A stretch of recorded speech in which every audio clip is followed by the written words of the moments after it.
46. 187 Cube Radio.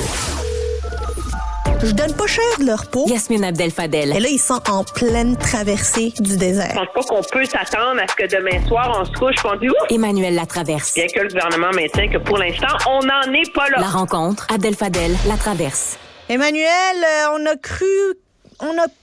on y a presque cru cette rencontre au sommet qui a eu lieu vendredi. Ou peut-être qu'on se disait qu'il allait y avoir finalement une suspension de la grève lundi, mais il faut croire que non. La FAE a décidé de déposer une contre-offre qui a déçu le gouvernement. Est-ce qu'on va finir par s'en sortir, d'après toi? On va finir par s'en sortir, mais ça va prendre beaucoup de temps.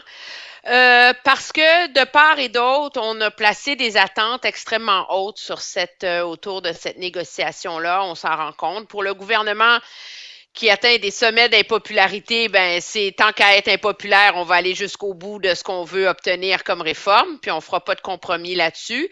Puis du côté des enseignants, ben on fera pas la grève dans 5 ans encore, c'est maintenant qu'on l'a fait que tant qu'à y être, on va aller jusqu'au bout. C'est un peu ça la logique, je pense. Et ce qui vient complexifier beaucoup les choses, c'est que dans une partie des aménagements réclamés de part et d'autre, là, okay, on pense au télétravail que demandent les profs pour les journées pédagogiques, etc. Pense surtout à tous ces enjeux de flexibilité dans la réorganisation de la façon dont on attribue les postes, etc. Mais c'est parce qu'on négocie ça en ce moment dans la grande négo, là, mais ça relève dans bien des cas des conventions collectives locales. Puis ça, c'est comme... j'ai pris la peine d'aller les lire la semaine dernière, là, puis c'est comme un retour dans le temps. Puis quand tu te mets à lire ça, tu te rends compte à quel point l'organisation du travail dans le réseau de l'éducation est comme pris dans une camisole de force d'une autre époque. Pense-y, Yasmine, il y en a de ces conventions collectives-là qui n'ont pas été réouvertes depuis 1996. 96, mais... Oui, voilà. J'étais sûre que c'était une erreur. J'ai même vérifié. Non. Il y en a qui datent de 96, 2002, 2006, 2007. Alors, qu'est-ce que ça nous dit? C'est que toute une partie de l'organisation du travail qui relève d'une époque où il y avait trop de profs pour le nombre de jobs. Donc, on gérait l'abondance. Puis là, on essaye, sans toucher à ce cadre-là, de gérer la pénurie. Puis c'est ça qui rend ça impossible. Puis je comprends le gouvernement de dire, écoutez, il faut rouvrir ces ententes-là, ça n'a aucun sens, mais je comprends aussi les syndicats de dire, écoutez, on ne fera pas ça en 4 jours. Non, mais de un, c'est nos acquis. Ça, c'est toute une autre logique, mais on ne peut pas faire ça en une semaine. Il y en a 72 conventions collectives. Oui, mais il faisait quoi pendant un an, Emmanuel? Ben, moi, c'est en écoutant ça, mais parce que d'ouvrir ces conventions collectives locales-là, ça n'a jamais fait partie des grosses négos qu'on voit en ce moment. Fait que là, on est comme pris à essayer de mettre un carré dans un cercle ou vice-versa, et c'est ce qui rend ça immensément compliqué. Puis je pense que de part et d'autre, le gouvernement a pensé qu'il y aurait les syndicats à l'usure, mais là, sont impopulaires, fait que c'est plus difficile.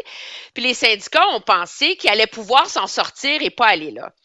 Puis quand on voit cette espèce de dilemme-là qui est c'est comme un nœud gordien, là, c'est très compliqué, on comprend ce que voulait dire Mme Lebel au mois de février dernier quand elle parlait de ces fameux forums.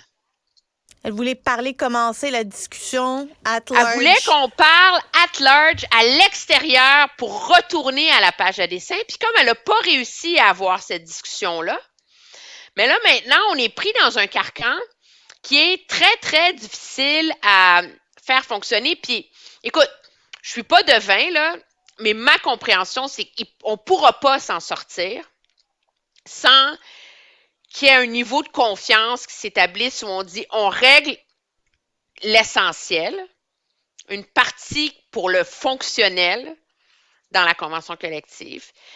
Puis la convention collective comprend une feuille de route avec des échéanciers pour régler le reste. Parce que tu ne peux pas tout régler d'un coup. Mais là, les profs sont dans la rue, le gouvernement est collé au plafond, puis les parents ne peuvent plus. T'sais. Mais le gouvernement ne veut pas mettre d'argent sur la table tant et aussi longtemps qu'il n'a pas fait des gains en matière de conditions. Mais pour une raison très, très simple.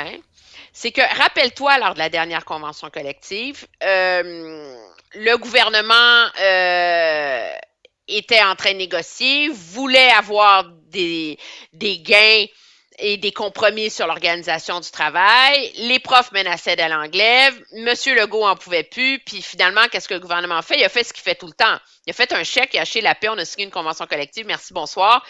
Puis moi, je le répéterai ad nauseam. Le président de la FAE, au lendemain de cette négociation collective en 2021, a dit que ça allait changer le monde de l'éducation. Ah ouais. Alors là, le gouvernement, là, Mme Lebel, là, elle ne se fera pas faire le tour 2 fois. Elle veut avoir des gains concrets. Oui, puis Signé, moi, je solide. sens que j'ai été surprise par le ton de Mélanie Hubert, la présidente du syndicat ce matin. C'était très intéressant l'appel qu'elle a fait à ses membres hier, tu sais, sur Facebook, en leur disant, écoutez, je sais que c'est tough, lâchez pas, on a besoin de vous, ça marche, on commence à avoir l'écoute qu'on attendait, etc. Puis ce matin, suite à la déclaration de Mme Lebel, qui reproche au syndicat son manque de flexibilité, qui reproche le manque d'avancement, mais moi, j'ai vu une Mme Hubert complètement découragée, un peu comme démunie, tu sais, en train de se dire comment on va s'en sortir. Parce qu'elle a 60 000 profs dans la rue qui se contenteront pas d'une entente à rabais. C'est ça aussi le problème. Puis ils sont C'est pas que allés ce que en grève, puis ils se sont pas empêchés d'avoir un salaire pendant 2 semaines pour avoir des scènes noires, là. Ben, et c'est le problème aussi auquel un syndicat comme la FAE est confronté. C'est que l'entente qu'ils vont négocier avec le gouvernement, il faut qu'ils soient capables de la faire adopter par leurs membres. Ouais. Puis ça, moi, c'est cette inquiétude-là que j'ai sentie dans le ton de Mme Hubert aujourd'hui. Puis objectivement, pour les écoles, mais là, c'est un peu loupé parce que même si la FAE réglait d'ici jeudi, si le gouvernement ne règle pas avec le Front commun d'ici jeudi soir, bien, la grève, elle va se poursuivre dans les écoles, tu sais. Alors, on est en train, là, tu sais, il reste peut-être 48 heures avant de frapper le point de non-retour. Puis je pense, moi, qu'à partir du moment où le gouvernement a frappé le point de non-retour, il va aller jusqu'au bout. Et qui dit jusqu'au bout, dit il est loupé son automne, hein? Ça peut pas aller plus mal. Fait que tant qu'à y être... Je dirais que son année est loupée pour le gouvernement. Ça a commencé en janvier puis ça va finir en décembre. On va voir s'il va être capable de régler ça en 2024. Mais je veux t'entendre sur François Legault. Il est passé du premier ministre le plus populaire au Canada à premier ministre le moins populaire. Est-ce qu'il est en train de payer pour la surmédiatisation qu'il a vécue durant la pandémie? C'est intéressant, j'y avais pas pensé sous cet angle-là. Moi, je pense surtout qu'il est en train de payer pour avoir articulé toute sa gouvernance autour d'un leadership très personnel. Unitaire. C'est pas un gouvernement, c'est le je. C'est un peu le même phénomène qu'on voit avec Justin Trudeau, hein? Ouais. C'est un premier ministre qui gouverne au je. C'est lui. C'est son rapport avec l'électorat, c'est son rapport humain avec l'électorat, c'est son côté bon père de famille. Et le problème qu'on a avec le conflit de travail actuel, c'est que c'est pas la première fois qu'il y a des problèmes en éducation ou en santé, mais là, objectivement, ça fait 3 mois qu'on ne parle que de ça. Et donc, le débat autour du conflit de travail et de la négociation de la convention collective a focalisé les esprits autour de tout ce qui va mal au Québec, autour des enjeux que ce gouvernement-là n'a pas réussi à résoudre. Puis c'est peut-être injuste parce que dans le fond, tu sais, c'est pas la faute personnelle de M. Legault, ça va mal en santé et en éducation, là, tu sais, je veux dire, il y a 30 ans de gouvernement qui sont passés avant, là. Mais c'est rare que dans un contexte politique où le gouvernement occupe tant de temps de glace, où il y a un lien aussi personnel entre le premier ministre et l'électorat, que tout le débat se fait autour d'une crise des services publics. Puis là, quand tu te retrouves en conflit de travail, tu es face à un gouvernement qui est incapable de régler cette crise dans les services publics.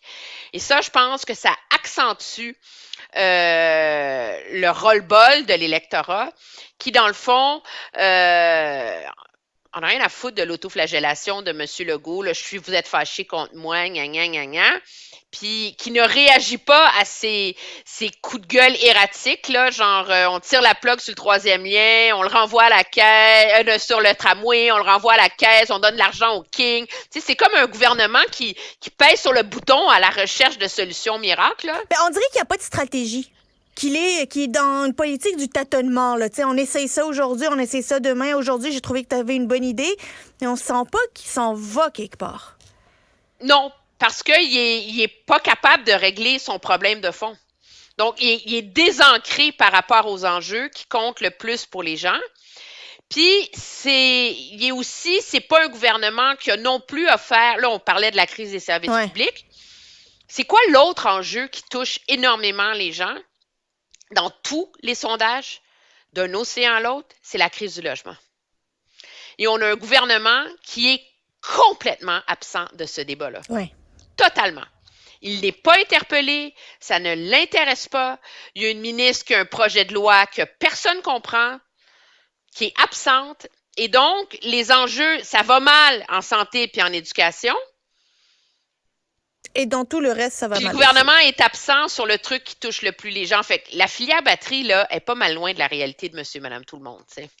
C'est bien beau la batterie, mais le gouvernement a besoin d'un bon jump start pour repartir sur de nouvelles bases en 2024.